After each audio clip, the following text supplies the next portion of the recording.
Biji. Klipon.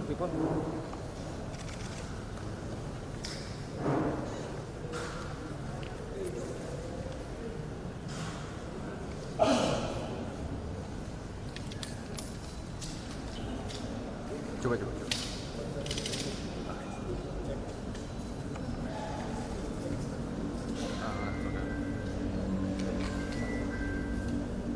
Oke, cukup ya, misalkannya ya. Oke, sudah ya.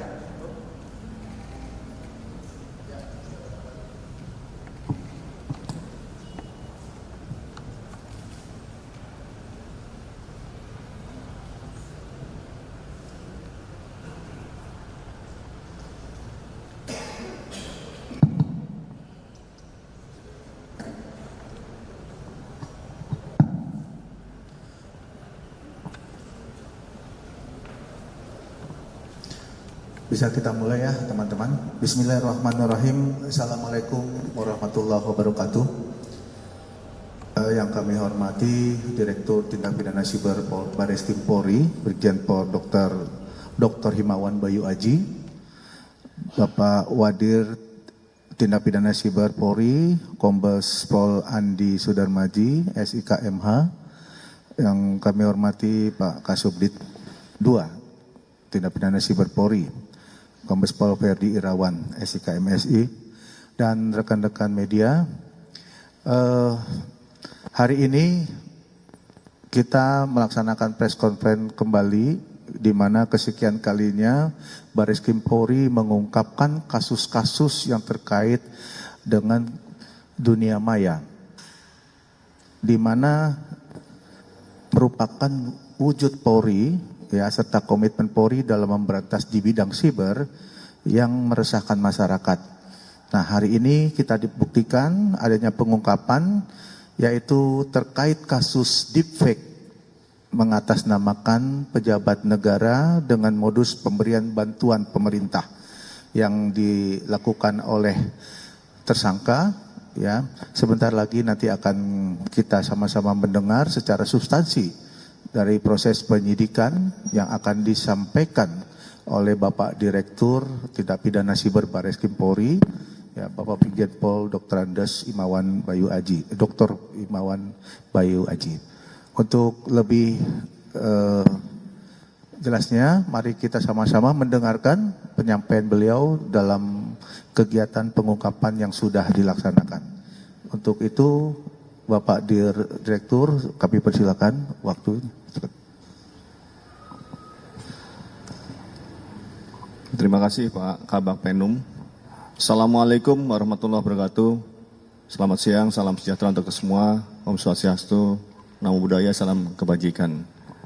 Yang saya hormati Kabak Penum di Humas Bareskrim Polri, Kombes Pol RD Murlan Caniago, Wadir Cyber Bareskrim Polri, Kombes Pol Andri Sudarmaji, SIK MH, Kasubdit 2, Direktorat Cyber Bareskrim Polri, Kombes Pol Ferdi Irawan, SIK MSI, Kanit 5 Subdit 2, Direktorat Tindak Pidana Cyber Bareskrim Polri, AKBP Imade Redi Hardiana, SH SIK MIK, dan rekan-rekan penyidik, serta yang saya hormati dan saya banggakan rekan-rekan media yang hadir pada hari ini.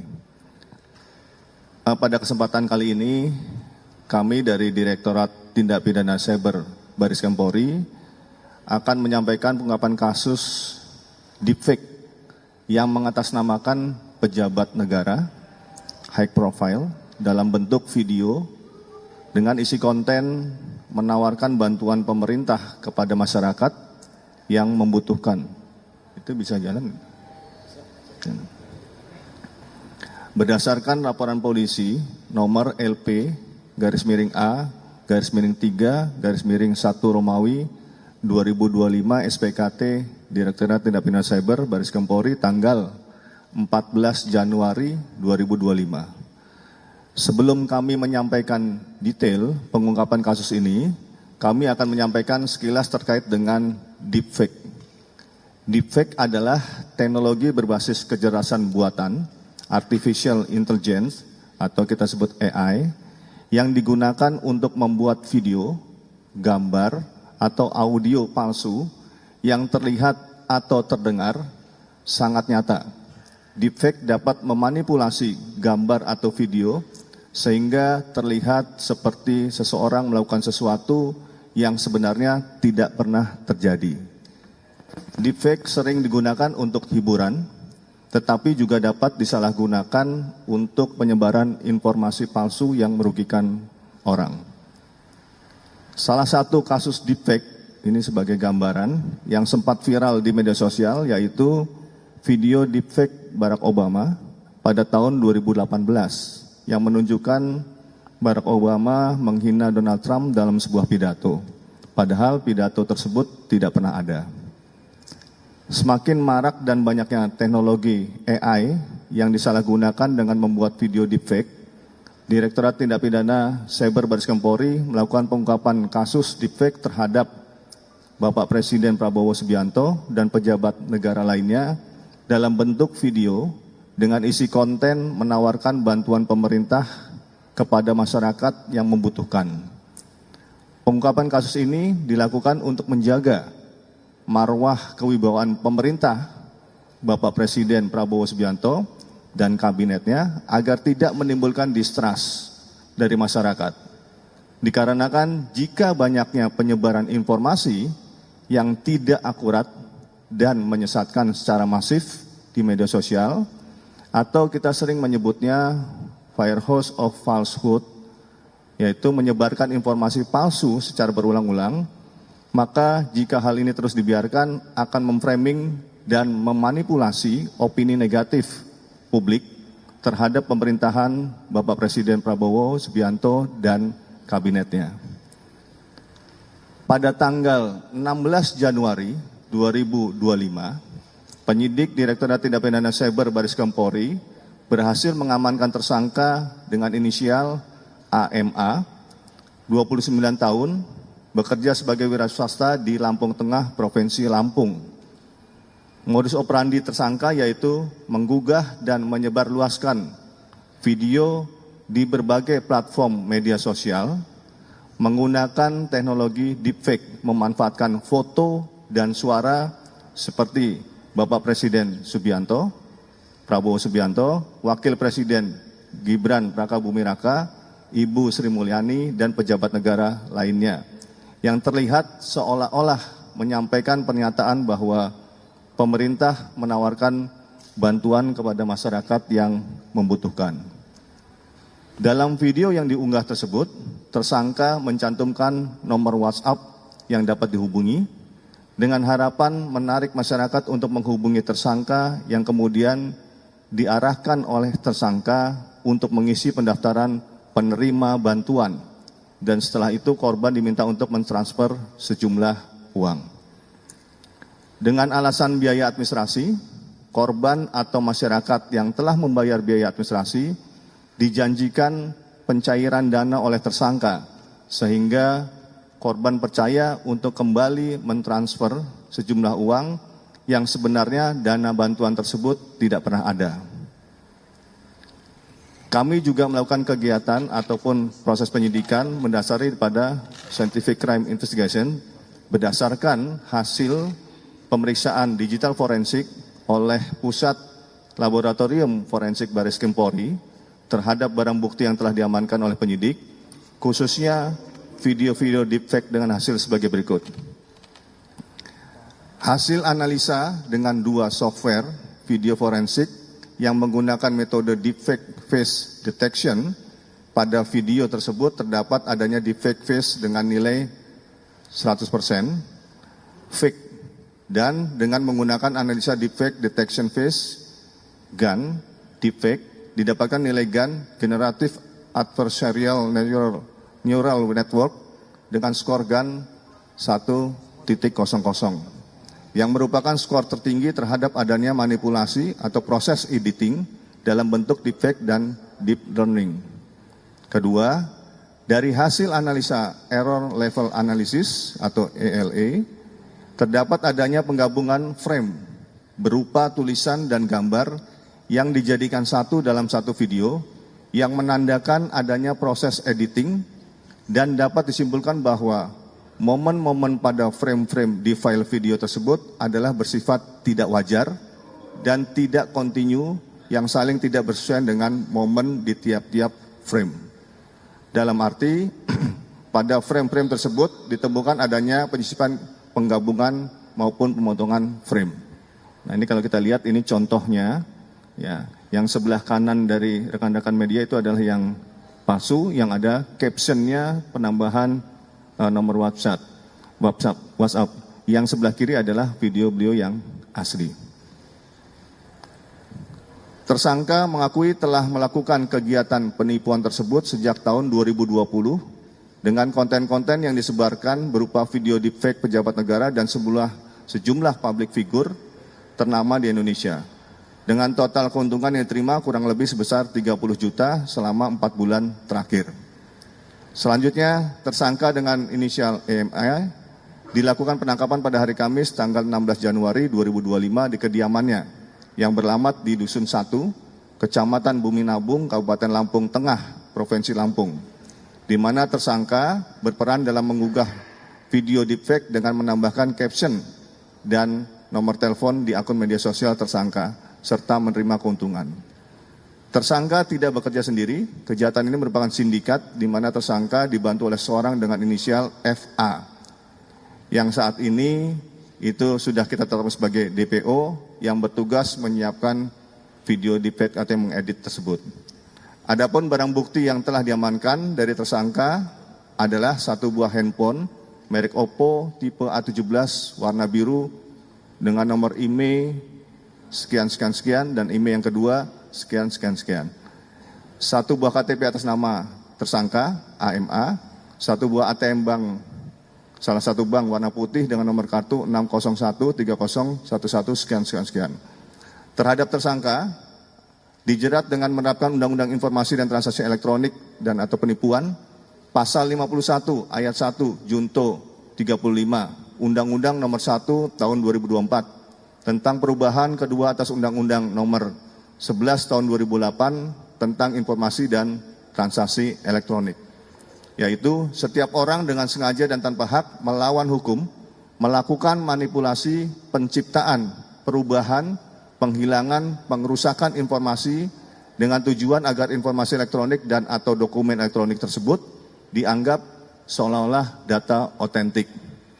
Dipidana dengan pidana penjara paling lama 12 tahun dan atau denda paling banyak 12 miliar rupiah.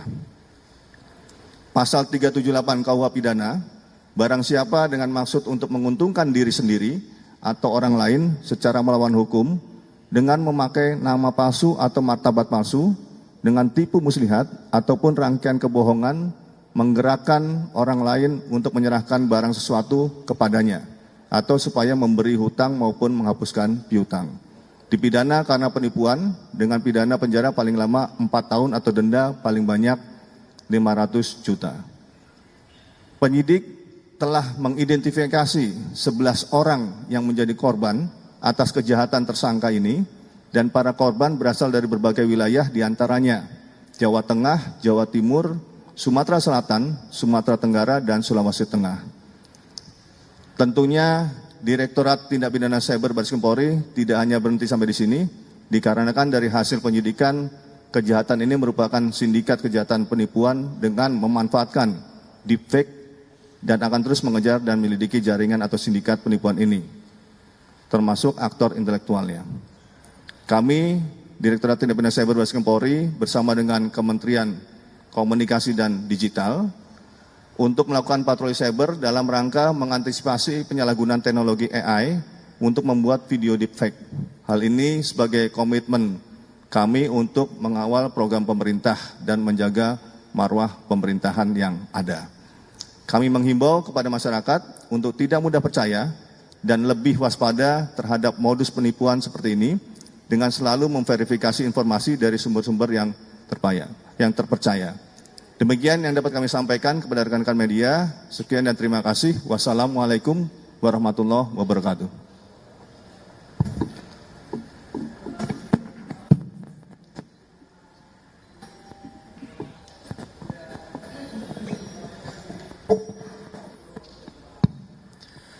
Baik, rekan-rekan, demikian penyampaian terkait pengungkapan kasus defek yang mengatasnamakan pejabat negara, ya, yang sudah disampaikan oleh Direktur Tindak Pidana Siber Bareskrim Polri, Brigjen Pol Dr. Himawan Bayu Aji. Saat ini, ya, kami beri kesempatan untuk pertanyaan, ya. Untuk sesi pertama 3 dulu, ya, nomor 1, nomor 2, nomor 3, nanti ya. Silakan, ya ujung dulu. Suaranya dikeraskan aja. Ya, kamu. Ya.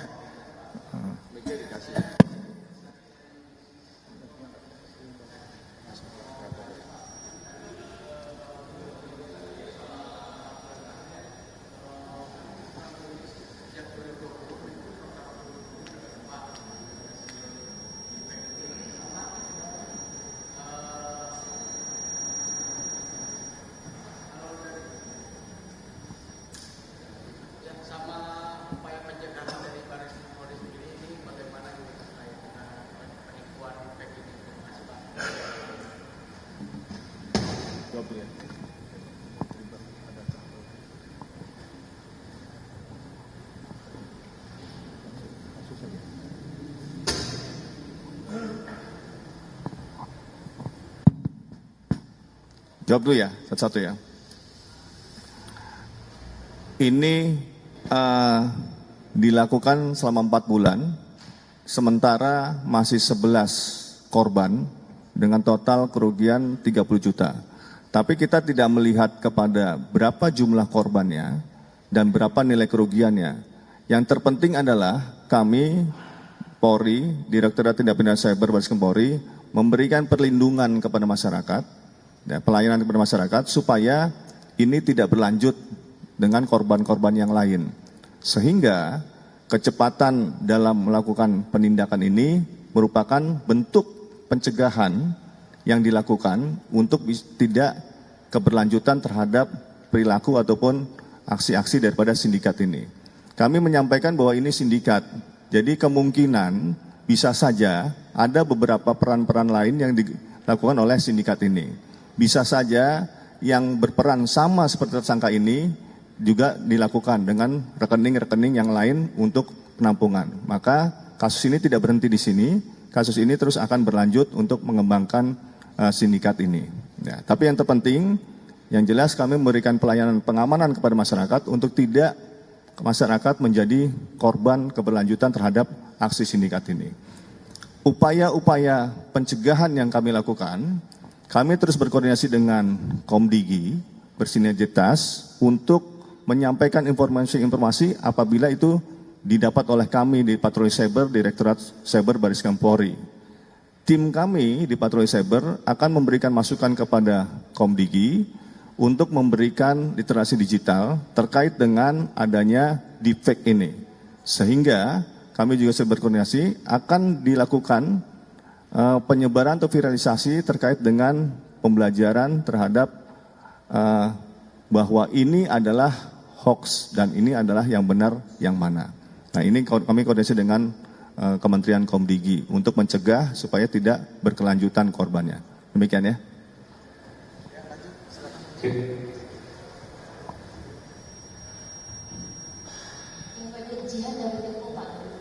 Dari 11 korban tadi Pak, itu ada salah satu yang tertipu oleh video atau video Pak Wapres, itu videonya yang mana Pak? Dan dari 11 korban tersebut itu rata-rata mereka tertipu berapa sih Pak? Itu, terima kasih. Ya, videonya bisa diputar kan? Coba itu suaranya yang mana, yang Pak Presiden, kemudian Pak Wapres, yang Bu Sri Mulyani yang mana?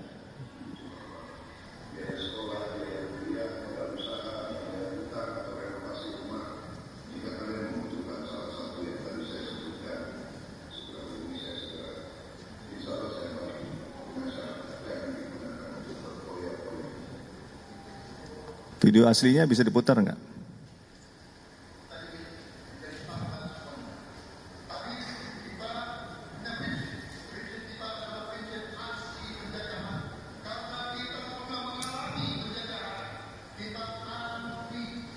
Nah, yang Pak Wapres, coba.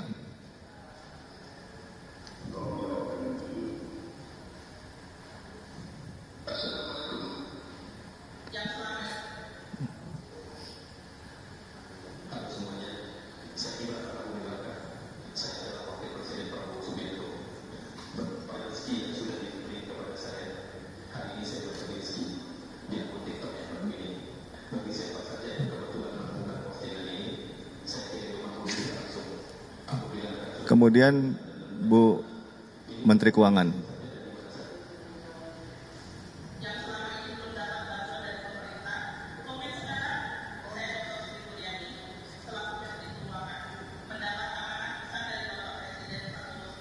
Nah, cukup ya.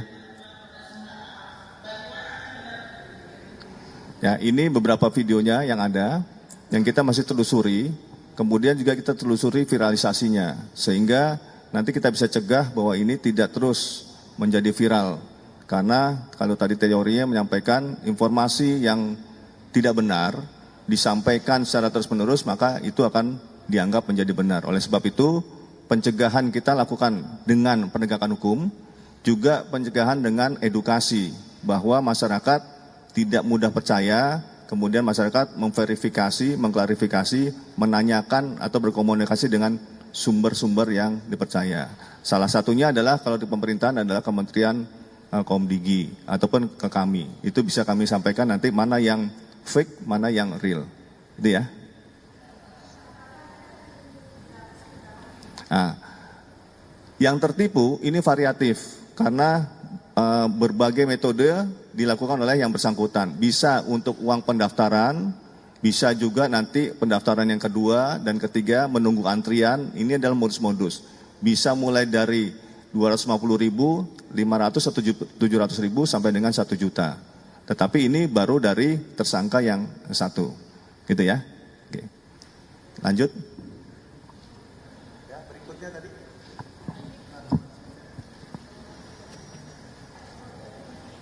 Saya tadi bertanya Pak, ini namanya ini videonya di media sosial apa saja, lalu apakah pengungkapan kasus ini berawal dari adanya korban yang melapor dugaan penipuan seperti itu? Ini YouTube. Ya, ini berbagai media sosial. Ini salah satunya adalah di Instagram yang ada. Jadi memang kita juga mengantisipasi, sedang kita cek di media sosial yang lain apabila kemungkinan ada. Kemudian pengungkapan kasus ini diawali dengan kegiatan patroli cyber yang ada di kami, sehingga menemukan hal-hal yang janggal, menemukan hal-hal yang kira-kira bisa membuat gaduh, kemudian hal-hal juga yang bisa membuat distrust atau mendegradasi kewibawaan pemerintah. Oleh sebab itu, maka kami profiling untuk menentukan siapa pelakunya, dan ini kita lakukan penangkapan untuk tidak menjadi berkelanjutan, gitu ya.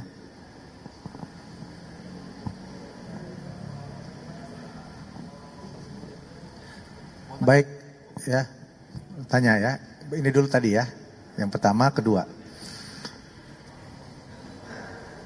Pak izin saya Dana dari Indonesia. Mau tanya, ini kan tadi dibilang bahwa mereka ada sindikat.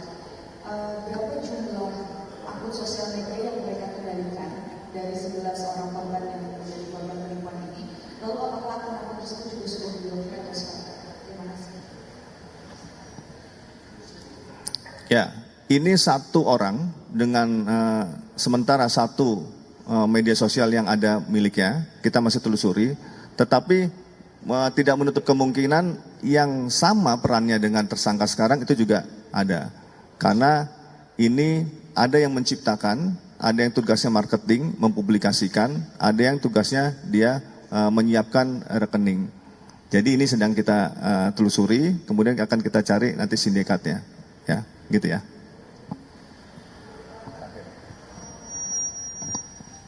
Saya jadi dari Kompas.com bertanya apakah video-video yang dari Pak Prabowo juga ini juga dipakai untuk mempromosikan di luar itu, karena kan banyak yang sekarang beredar juga seperti itu. Lalu ini apa sudah diketahui sindikat ini bergeraknya di Indonesia aja atau ada yang bergerak di luar negeri? Terima kasih. sementara kita belum menemukan itu, ya. Nanti mungkin akan kita telusuri lebih mendalam. Yang kedua, pertanyaannya, mencermati ataupun tipikal kejahatan cyber itu yang sifatnya borderless dan transnational crime, maka tidak menutup kemungkinan itu bisa diakses di mana saja. Kalau kita melihat tadi 2018 sebagai contoh Presiden Barack Obama waktu itu, kemudian menjelek-jelekan memfitnah terhadap Donald Trump, itu juga bisa diakses di patroli cyber kita. Artinya tidak ada batasan, ya, lokus, tidak ada batasan TKP terhadap kejahatan cyber yang sifatnya borderless dan transnational crime. Jadi memungkinkan bisa diakses di mana saja.